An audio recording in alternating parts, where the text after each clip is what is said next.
अपने यहाँ आराम फरमा एक अजीम बुजुर्ग के उर्स मुक़द्दस के मौके पर इस इजलास का इनेकाद किया। उर्स करने का मकसद ही ये होता है कि जिसका हम उर्स कर रहे हैं उनकी सीरत, उनके किरदार, उनके अक़ायद, उनके आमाल को अपने सामने रखें और उसी रोशनी में हम भी ढलने की कोशिश करें। जिस अक़ीदे पर वो चलते रहे उसी अक़ीदे पर हम भी चलें। जो सीरत व किरदार वो अपनाए हुए थे हम भी उसी सांचे में ढलने की कोशिशें करें। अल्लाह को पाने और रसूलुल्लाह की रज़ा को हासिल करने के लिए उन्होंने जो कोशिशें और मेहनतें की उसी तरह हम भी अल्लाह का क़ुर्ब पाने के लिए और रसूलुल्लाह सल्लल्लाहु अलैहि वसल्लम की रज़ा पाने के लिए कोशिशें और मेहनतें करते रहें। अगर हम उनकी सीरत और किरदार में न ढलें तो उर्स करने का कोई फ़ायदा नहीं।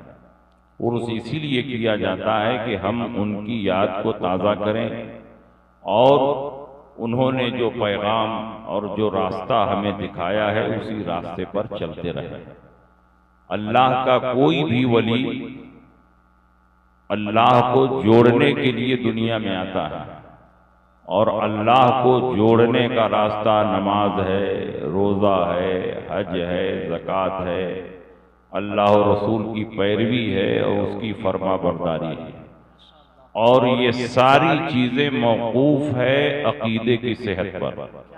अगर आपका अक़ीदा सही है तो आपका अमल भी रब की बारगाह में मकबूल होगा, और आपका अक़ीदा सही नहीं है तो लाख नमाजें पढ़ते रहें, रोज़ा रखते रहें, कुरान की तिलावत करते रहें, मस्जिद व मदरसा बनाते रहें, रब की बारगाह में आपका कोई अमल मकबूल नहीं है। इसलिए अक़ीदा सारे आमाल की बुनियाद है और तमाम आमाल सालेहा उसी अक़ीदे पर मुतफ़र्रे हैं। अक़ीदा क्या है? अल्लाह और रसूल ने जो कुछ हमें दिया उसको दिल की गहराई से तस्लीम करना और मानना, यही अक़ीदा है। रसूल पाक सय्यद आलम सल्लल्लाहु अलैहि वसल्लम जो कुछ लेकर आए उसको दिल से तस्दीक करना, यही ईमान है, यही अक़ीदा है। लेकिन आगे चल करके अक़ीदे में फसाद पैदा हुआ, बहुत सारे ग्रुप बने, बहुत सारी जमातें बनी और नए नए अक़ीदे गढ़कर दुनिया के मुसलमानों को गुमराह करने की कोशिशें करते रहे। और ये यूं ही नहीं हुआ, नबी अकरम सल्लल्लाहु अलैहि वसल्लम ने अपने ज़माने ही में पेशिन गोई फरमा दी थी, सतफ्तरिक़ु उम्मती अला सलासिन व सबईन मिल्लतन कुल्लुहुम फिन्नार इल्ला मिल्लतन वाहिदा। क़ालू मन हिया या रसूल अल्लाह, क़ाल मा अना अलैहि व अस्हाबी। मेरी उम्मत 73 फ़िरक़ों में बट जाएगी। यहाँ मेरी उम्मत फरमाया जा रहा है, इसमें यहूद और नसारा दाखिल नहीं है। नबी का कलमा पढ़ने वाले, अपने आप को उम्मते मुहम्मदिया में शुमार करने वाले 73 फ़िरक़ों में बटेंगे। 72 फ़िरक़ा जहन्नमी होगा, एक फ़िरक़ा जन्नती होगा। सहाबा ने पूछा, या रसूल अल्लाह, 73 फ़िरक़ों में जब एक ही फ़िरक़ा जन्नती होगा तो हम कैसे पहचानेंगे कि वो जन्नती फ़िरक़ा कौन है? अल्लाह के नबी ने ये नहीं फरमाया जिसको देखो नमाजें बहुत पढ़ रहा है समझ जाओ कि ये जन्नती है, जिसको देखो रोज़ा बहुत रख रहा है समझ जाओ ये जन्नती है, जिसको देखो तिलावत बहुत कर रहा है समझ जाओ ये जन्नती है। बल्कि अल्लाह के नबी ने इरशाद फरमाया, मा अना अलैहि व अस्हाबी, जो मेरे तरीके पर हो, मेरे सहाबा के तरीके पर हो वो जन्नती है, और जो मेरे तरीके से अलग हो, सहाबा के तरीके से अलग हो, वो जहन्नमी है। नबी के तरीके को सुन्नत कहते हैं और सहाबा को जमात कहते हैं, और दोनों को मिलाओ तो अहले सुन्नत व जमात होता है।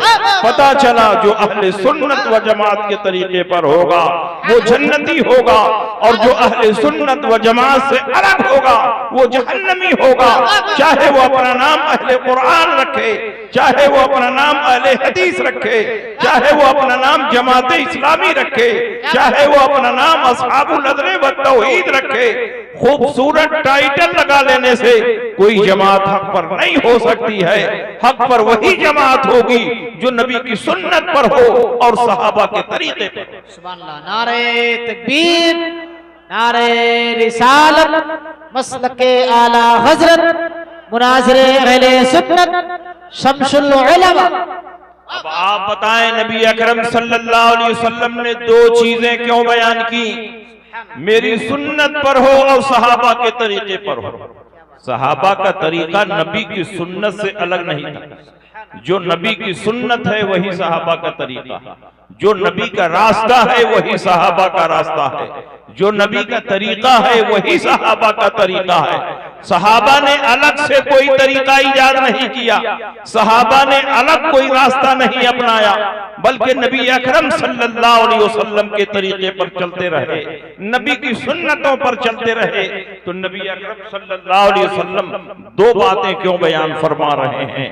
मेरी सुन्नत पर हो और सहाबा के तरीके पर हो।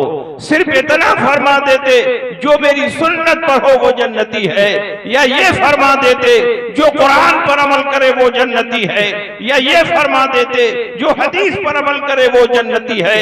लेकिन नबी ये नहीं फरमा रहे हैं, अपनी सुन्नत के साथ सहाबा के तरीके को लाजिम कर रहे हैं, क्योंकि गैबता नबी को मालूम था कि आखिर दौर में कुछ बातिल जमातें पैदा होगी जो सहाबा को छोड़कर नबी की सुन्नतों पर चलने का दावा करेंगी, सहाबा को छोड़कर कुरान पर अमल करने का दावा करेंगी, सहाबा को छोड़कर नबी की हदीसों पर चलने का दावा करेंगी।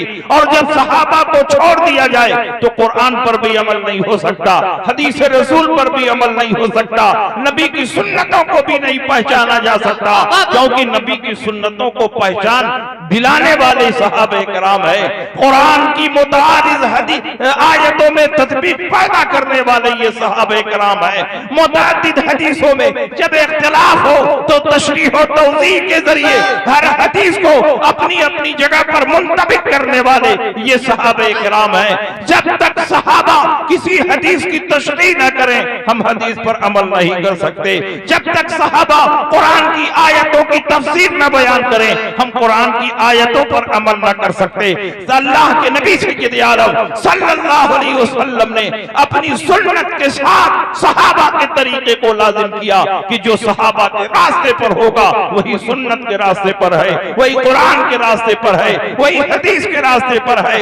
और जिसने सहाबा को छोड़ दिया, सहाबा के दामन को छोड़ दिया, सहाबा के रास्ते को छोड़ दिया, सहाबा के अकीदे को छोड़ दिया, वो हकीकत में इस्लाम से हट गया, कुरान से हट गया, सुन्नत से हट गया, हदीस रसूल से हट गया। तो असल बुनियाद सहाबा का रास्ता है, सहाबा के रास्ते पर चलने वाला जन्नत की राह पर है, वही सही अकीदे के रास्ते पर है, वही नबी की सुन्नतों पर है।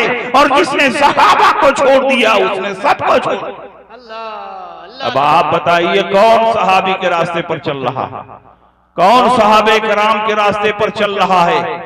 आज के दौर में सहाबा के रास्ते पर चलने वाली जमात का नाम अहले सुन्नत व जमात है, जिसकी पहचान आज के दौर में मसलके आला हजरत से होती है।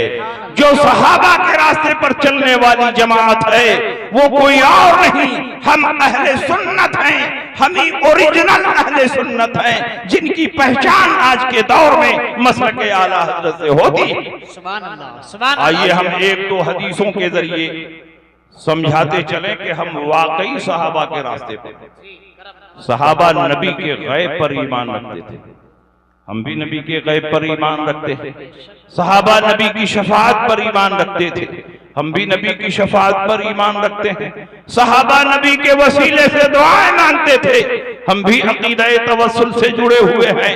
सहाबा ज़ियारत क़ुबूर को जाते थे, हम भी ज़ियारत क़ुबूर को जाते हैं।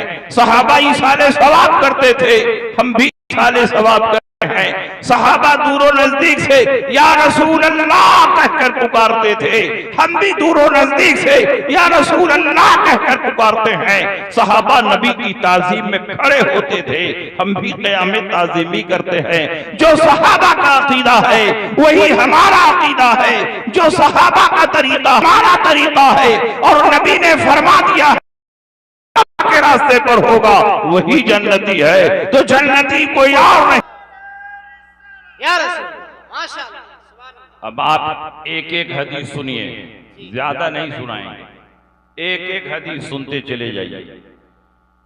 बुखारी शरीफ की ये हदीस बिल्कुल शुरू ही में, बुखारी शरीफ किताबुल वुज़ू में ये हदीस मौजूद है। और इस हदीस के रावी हजरत अबू बकरा रजी अल्लाह ताला अन्हु, हजरत अबू बकरा मस्जिद नबवी शरीफ में नमाज पढ़ने के लिए गए। और कभी कभी ऐसा होता है कि जब आदमी मस्जिद में जाता है तो देखता है इमाम साहब रुकू में जा चुके हैं, पीछे नमाज पढ़ने वाले सब रुकू में जा चुके हैं। तो आदमी सोचता है कि अगर वहां जाकर के नीयत बांधूं तो जाते जाते कहीं इमाम साहब सर न उठा दे, मेरी एक रकात छूट न जाए। हजरत अबू बकरा के साथ यही हुआ। मस्जिद नबवी के दरवाजे पर पहुंचे, देखा हुजूर रुकू में जा चुके हैं, सहाबा रुकू में जा चुके हैं। सोचा वहां जाकर नियत बांधूंगा तो कहीं ऐसा ना हो कि जाते जाते हुजूर अलैहिस्सलाम सर उठा दें, सहाबा सर उठा दें, मेरी एक रकात छूट जाए। रकात पाने की मोहब्बत में उन्होंने मस्जिद नबवी के दरवाजे पर नियत बांध लिया, वही रुकू में चले गए। और रुकू में चलते चलते जल्दी से सफ में मिल गए। अल्लाह के नबी का चेहरा किबले की तरफ है, आप मुसल्ले इमामत पर हैं। और इमाम जब मुसल्ले पर होता है तो उसका चेहरा किबले की तरफ होता है, आने वाला पीठ के पीछे से आ रहा है। अल्लाह के नबी सय्यद आलम सल्लल्लाहु अलैहि वसल्लम ने जब सलाम फेरा तो इरशाद फरमाया, आए अबू बकरा खड़े हो जाओ। अबू बकरा खड़े हो जाए। पूरी हदीस बुखारी शरीफ में इन अल्फाज में मौजूद है, अन अबी बकरा अन्नहु इंतहा इला नबी सल्लल्लाहु अलैहि वसल्लम व हुवा राकिउन क़ब्ल अन यसला इला सफ। हजरत अबू बकरा सफ में पहुंचने से पहले पहले सफ के पीछे रुकू में चले गए। अल्लाह के नबी का चेहरा किबले की तरफ है, लेकिन जब सलाम फेरा तो इरशाद फरमाया, आए अबू बकरा खड़े हो जाओ। अबू बकरा खड़े हो गए। अल्लाह के नबी ने फरमाया, क्यों तुमने मस्जिद के दरवाजे पर नियत बांध कर रुकू कर लिया? रुकू में चलते चलते सब में पहुंच गए। क्या तुमको नबी का तरीका नहीं मालूम? क्या तुमको सुन्नत नहीं मालूम? सब में पहुंचने के बाद नियत बांधना चाहिए। अबू बकरा ने ये नहीं कहा, या रसूल अल्लाह आपका चेहरा तो किबले की तरफ था, मैं पीठ के पीछे से आया और आपको पीठ पीछे का इल्म नहीं, तो कैसे आपने जान लिया कि अबू बकरा ने किस तरह नमाज शुरू की है? ये सवाल नहीं उठाया इसलिए कि वो सहाबी थे, उनका अकीदा था कि नबी जैसे आगे देखते हैं वैसे ही पीछे देखते हैं। पूरी कायनात नबी के निगाहों के सामने है। बुखारी की हदीस है, इन्नल्लाह रफ़अ लिय दुनिया फ़अना अंज़ुरु इलैहा व इला मा हुवा काइनुन फ़ीहा इला यौमिल क़ियामा कान्नमा अंज़ुरु इला कफ़्फ़ी हाज़िही। जो कुछ हो चुका है, जो कुछ क़यामत तक होने वाला है, सबको अल्लाह ने समेट कर मेरे निगाहों के सामने रख दिया है। मैं तमाम चीजों को ऐसे ही देखता हूँ जैसे हाथ की इस हथेली को देखता हूँ। तुम समझते हो कि मैं मुसल्ले पर खड़ा हूँ, मेरा चेहरा किबले की तरफ है, मैं पीठ के पीछे से आने वालों को नहीं देखता हूँ। इन्नकुम तरौना क़िबलती हाहुना, तुम समझते हो कि मेरा चेहरा किबले की तरफ है, मैं तुमको पीठ के पीछे नहीं देख रहा हूँ। इन्नी ला अराकुम वरा ज़हरी कमा अराकुम अमामी, मैं तुमको पीठ के पीछे ऐसे ही देखता हूँ जैसे आगे देखता हूँ। अमा ला यख़फ़ा अलैया रुकूअकुम वला खुशूअकुम, तुम्हारा रुकू भी मुझसे छुपा हुआ हुआ नहीं, तुम्हारा खुशू भी मुझसे छुपा हुआ नहीं।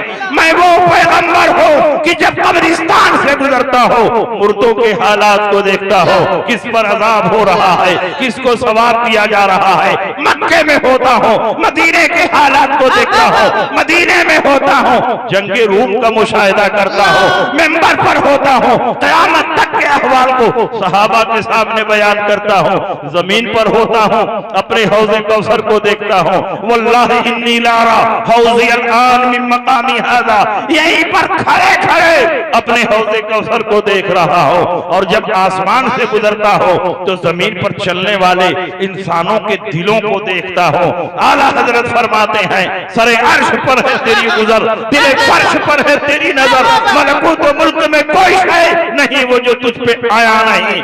खुदा खुदा का यही है दर, नहीं और कोई मफर मकर जो वहां से हो, यही आके हो जो यहाँ नहीं तो बात। नारे तकबीर, शामिल हो नारे रिसालत, मसलके आला हजरत, अज़मते नबी अकरम, शाने नबी अकरम, मुनाज़िर अहले सुन्नत हजरत अल्लामा मुफ्ती शमशाद अहमद साहब क़िबला और से मुक़द्दस।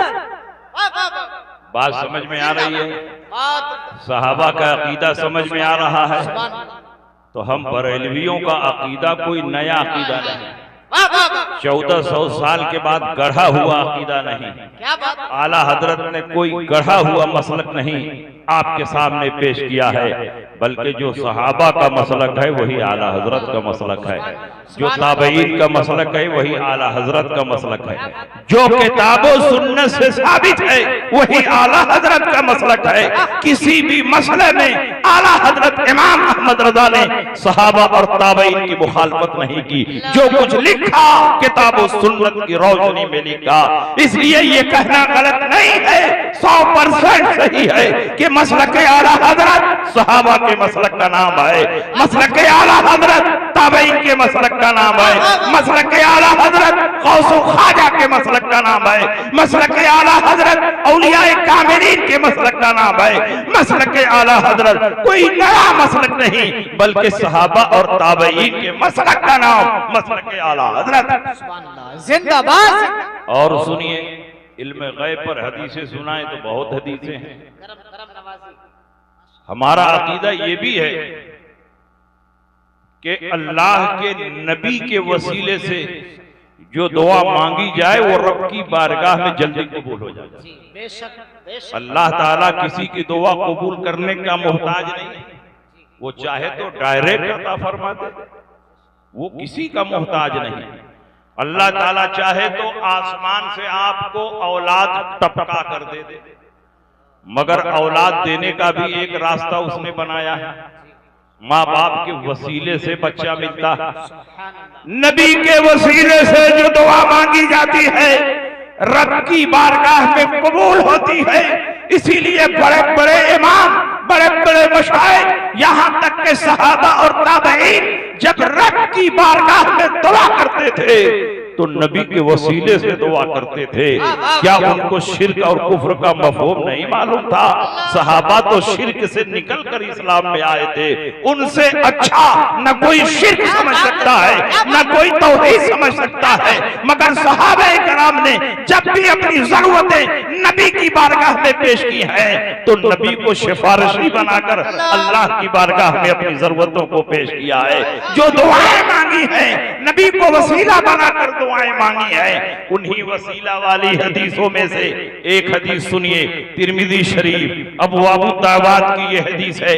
इस हदीस के रावी उस्मान इब्ने हुनैफ है। वो फरमाते हैं कि नबी अकरम सल्लल्लाहु अलैहि वसल्लम सहाबा के मजमे में बैठे हुए हैं। अचानक एक नाबीना सहाबी, मादरजाद नाबीना सहाबी तशरीफ लाए और उन्होंने कहा, या रसूल अल्लाह, मेरे हक में दुआ फरमा दें कि परवरदिगारे आलम मेरी बीनाई को वापस कर दे। अल्लाह के नबी ने फरमाया, सब्र करो, तुम्हारे हक में यही बेहतर है, सब्र करोगे तो सवाब मिलेगा।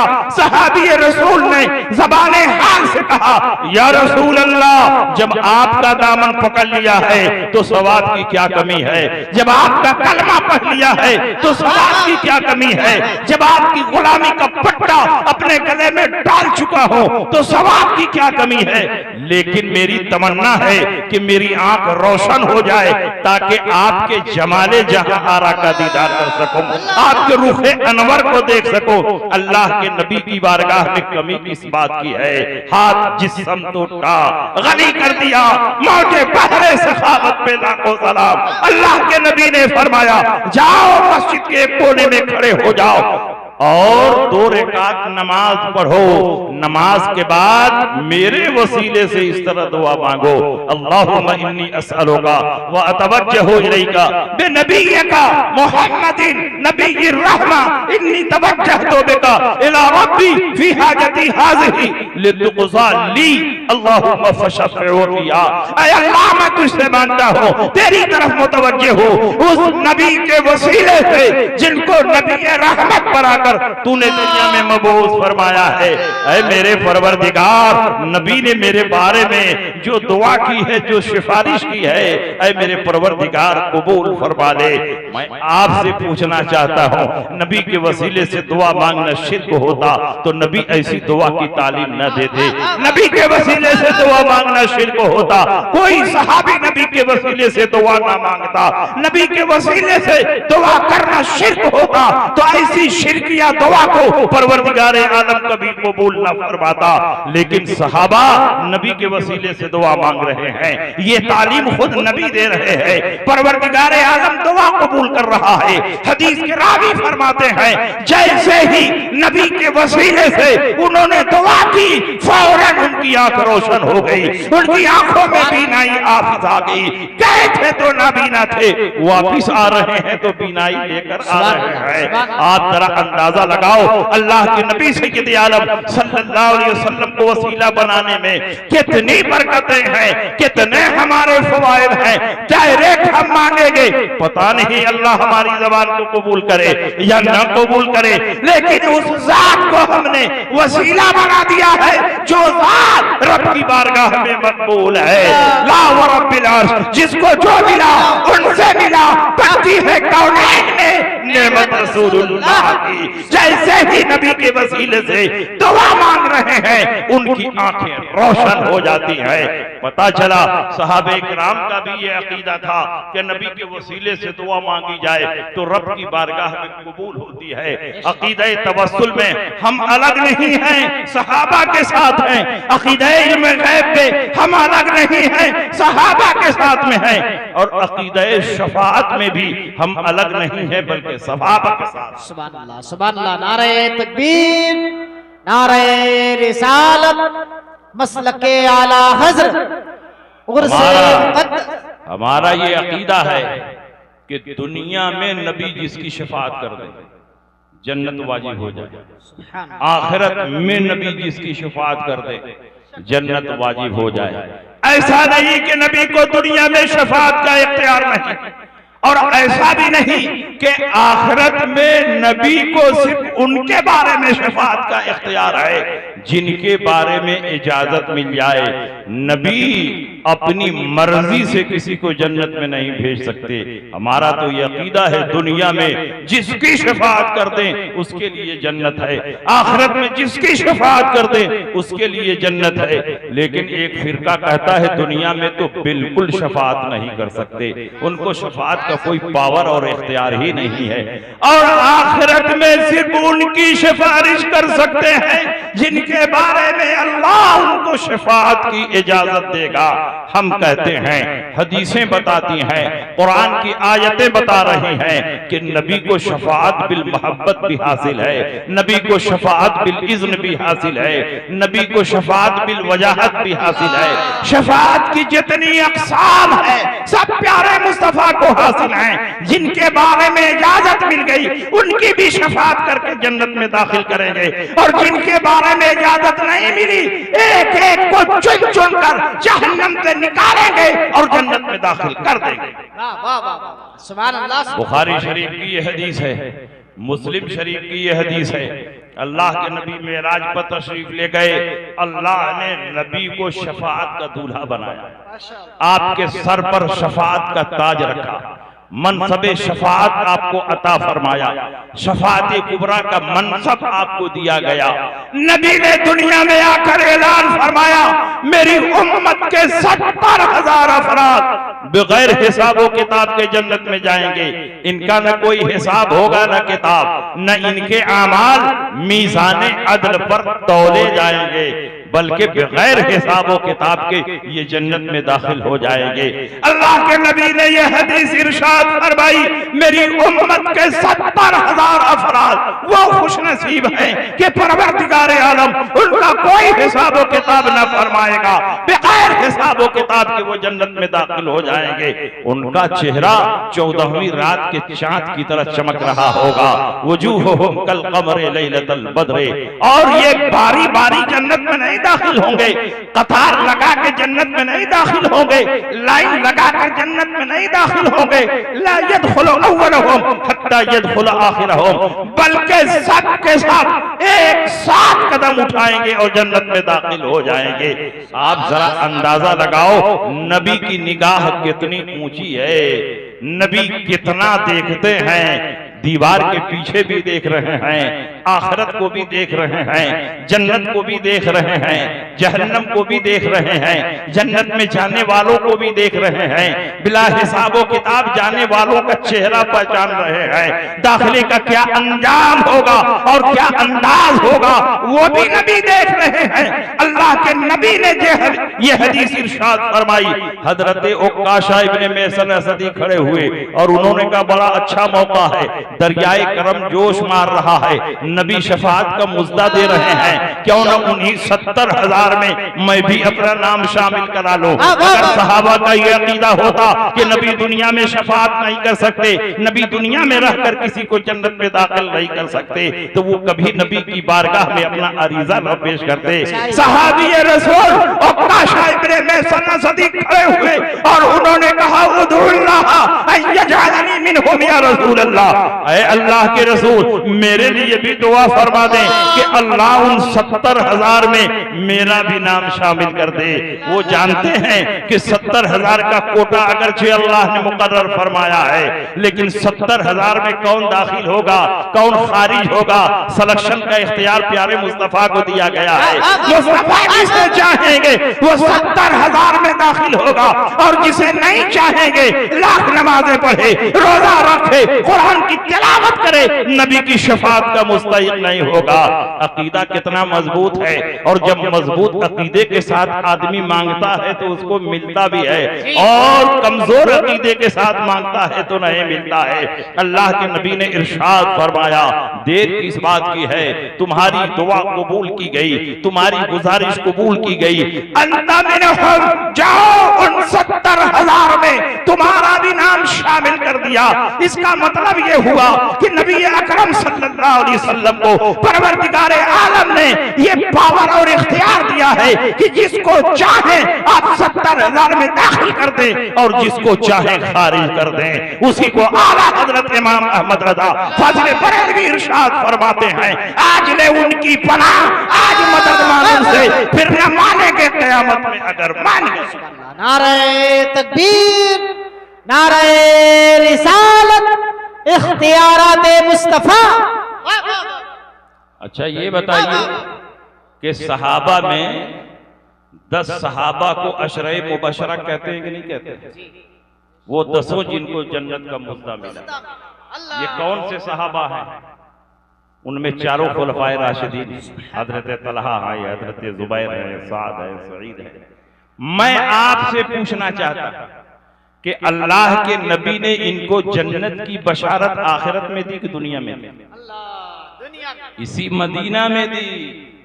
और अल्लाह के नबी ने साफ लफ्जों में फरमाया, अबू बकरिन फिल जन्ना, उमर फिल जन्ना, उस्मान फिल जन्ना, अली फिल जन्ना, तलहत फिल जन्ना। 10 सहाबे किराम का नाम शुमार करके अल्लाह के नबी ने इसी मदीना मुनव्वरा में ये बशारत दी कि ये 10 जन्नती हैं। पता चला कि परवरदिगार आलम ने अपने महबूब को जन्नत का मालिक बना दिया है। मालिक जन्नत अल्लाह है, लेकिन मालिक जन्नत रसूलुल्लाह है। तुझसे और जन्नत से क्या मतलब, वहां भी दूर हो, हम रसूलुल्लाह के जन्नत रसूलुल्लाह। अल्लाह के नबी ने इसी दुनिया में उनको जन्नत की बशारत अता फरमाई, और आखिरत का हाल सुभान अल्लाह। ये आयत करीमा उतरी बुखारी शरीफ किताब तफसीर में, ये हदीस है, वलसौफा युतीका रब्बुका फतरदा। अनकरीब परवरदिगार आलम आपको इतना अता फरमाएगा कि आप राजी हो जाएंगे। लेकिन महबूब अल्लाह की रहमत पर मचल रहे हैं, मैं राजी ही नहीं हूंगा। अरे महबूब, मैं और इतना दे दूंगा कि आप राजी हो जाएंगे, मैं राजी नहीं हूंगा। मैं और इतना अता फरमाऊंगा कि आप राजी हो जाएंगे, राजी नहीं होगा। कैसे राजी होंगे? इज़न्ना अर्दा व वाहिदुम मिन उम्मती फिन्नार। बुखारी की हदीस बताती है, उस वक्त तक मैं राजी नहीं होगा जब तक मेरी उम्मत का एक एक फर्द जहन्नम से निकलकर जन्नत में दाखिल न हो जाए। क्या ही ज़ौक़ अफ़ज़ा शफ़ाअत है तुम्हारी, वाह वाह। कर्ज लेती है गुनाह परहेज़गारी, वाह। नारे तकबीर, नारे रिसालत, इख्तियारात मुस्तफा, शान नबी अकरम, अस्मत नबी अकरम। अब आप बताइए, नबी के गैब पर कौन ईमान रखता है? हम रखते हैं, इसलिए कि सहाबा रखते थे। नबी की शफाअत पर कौन ईमान रखता है? हम रखते हैं, इसलिए कि सहाबा रखते थे। अकीदे तवस्सुल पर कौन ईमान रखता है? हम रखते हैं, इसलिए कि सहाबा रखते थे। और सहाबा ज़ियारते कुबूर को भी जाते थे, और हम भी ज़ियारते कुबूर को जाते हैं। सहाबा ईसाले सवाब करते थे, और हम भी ईसाले सवाब करते हैं। और उर्स किसका नाम है? एक मखसूस तारीख में साहिबे कब्र की ज़ियारत करना और ईसाले सवाब करना, इसी का नाम उर्स है। अल्हम्दुलिल्लाह, हम ज़ियारते कुबूर में भी सहाबा के साथ हैं, और ईसाले सवाब में भी सहाबा के साथ। सुभान अल्लाह, सुभान अल्लाह। और सहाबा तो बाद में ज़ियारत कुबूर के लिए जाने लगे। सहाबा से पहले तो खुद रसूलुल्लाह सल्लल्लाहु अलैहि वसल्लम ज़ियारत कुबूर को तशरीफ ले गए। एक किताब है अल खसाइसुल कुबरा, इस किताब के मुसन्निफ अल्लामा जलालुद्दीन सुयूती रहमतुल्लाह अलैह, ये 10वीं सदी हिजरी के मुजद्दिद हैं, और इन्होंने अलग अलग मौज़ूआत पर 1000 से ज्यादा किताबें लिखी। और अल्लामा जलालुद्दीन सयूती के बाद पूरी दुनिया में ऐसा कोई मुजद्दिद पैदा नहीं हुआ जिसने अलग अलग मौज़ूआत पर 1000 से ज्यादा किताबें लिखी हों। अगर वो कोई मुजद्दिद पैदा हुआ तो बरेली में पैदा हुआ, आला हजरत इमाम अहमद रजा पैदा हुए। अल्लामा जलालुद्दीन सयूती के बाद तन्हा आला हजरत इमाम अहमद रजा है। न तो आलमे अरब में कोई ऐसा मुजद्दिद पैदा हुआ, न आलमे अजम में ऐसा कोई मुजद्दिद पैदा हुआ जिसने 1000 से ज्यादा किताबें लिखी हो। लेकिन मुजद्दिद आजम आला हजरत इमाम अहमद रजा ने 1 लाख से ज्यादा फतावे तहरीर फरमाए।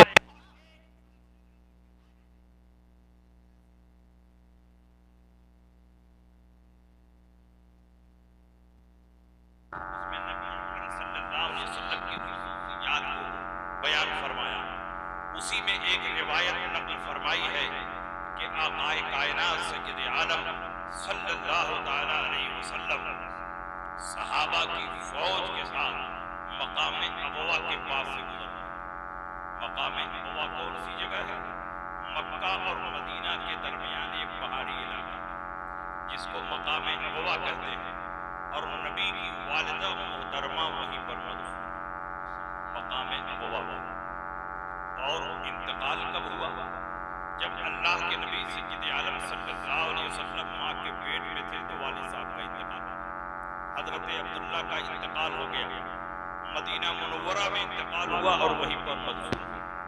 उसके बाद अल्लाह के नबी पैदा हुए और 4-6 साल की उम्र को पहुंचते हैं तो आपकी वालिदा मोहतरमा ने सबसे पहला सफर मदीना मुनव्वरा का किया और आपके साथ आपकी लौंडी उम्मे ऐमन है और हुजूर अकरम सल्लल्लाहु अलैहि वसल्लम है, जिनकी उम्र 5 और 6 साल के बीच।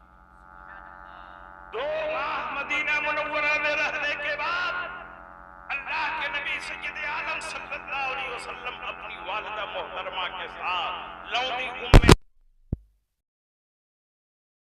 मुकर्रमा के लिए जब तशरीफ ला रहे थे तो बीच में आपकी वालिदा मोहतरमा की तबीयत खराब हो गई। मकाम अबवा में एक पहाड़ी जगह पर लेटी हुई हैं, बार बार आपके ऊपर गशी तारी हो रही है। हुजूर अकरम सल्लल्लाहु अलैहि वसल्लम सिरहाने बैठे हुए हैं, उम्मे ऐमन हैं कि हुजूर की वालिदा मोहतरमा को संभालने की कोशिशें कर रही हैं। एक बच्चा है और एक लौंडी है, दोनों मिलकर हजरत आमिना को संभालने की कोशिशें कर रहे हैं।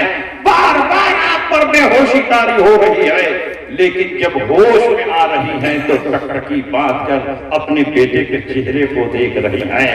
और उस वक्त जबकि आप दुनिया से रुखसत हो रही हैं, अपने बेटे के फज़ाइल और मनाक़िब में जो अशआर गुनगुना रही हैं, जरा आप अंदाजा लगाएं कि इससे उनका अकीदा क्या रहा होगा। बारकल्लाहु फीका मिन गुलामी व इन सहा मा बसरतु फिल मनामी व अंत मबरूसुन इलल अनामी मिन इंदे ज़िल जलाली वल इकरामी। ऐ अल्लाह, तू इस बच्चे में बरकत नाज़िल फरमा। जो कुछ हमने ख्वाब में देखा है, अगर वो सच है और यकीनन सच है, तो उसी बुनियाद पर मैं ऐलान करती हूँ कि ये बच्चा पूरी कायनात के लिए खुदाए ज़ुल जलाले वल इकराम की तरफ से नबी और रसूल की हैसियत से आने वाला है। बताओ किसकी तरफ से ये बच्चा रसूल बनकर आ रहा है? जब आपकी वालिदा मोहतरमा दुनिया से जा रही है तो ज़बान पर किसका नाम है? पुतों का नाम नहीं है, लातो हुबल का नाम नहीं है, उस्सा और मनात का नाम नहीं है, मक्के में जिन लोगों की पूजा हो रही थी उनका नाम नहीं है। आदमी जब मरने लगता है तो उसी का नाम ज़बान पर आता है जिसकी वो पूजा दुनिया में करता है। लेकिन आपकी वालिदा मोहतरमा दुनिया से जा रही है, बारकल्लाह, अल्लाह का नाम ले रही है। मिन इंदे ज़िल जलाले वल इकरामी, खुदाए ज़ुल जलाले वल इकराम का नाम ले रही है। ये इस बात की दलील है कि आपकी वालिदा मोहतरमा मुशरिका नहीं थी बल्कि मोमिना और मुवाहिदा थी।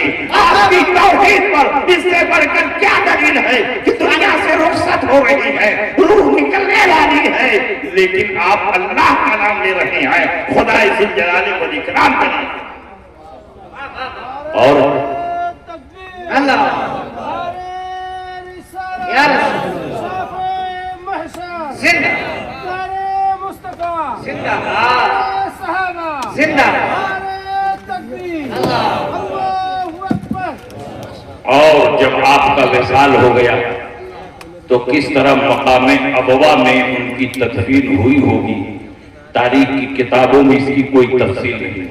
पहाड़ी इलाका है, एक छोटा सा बच्चा है और एक लौंडी उम्मे ऐमन है।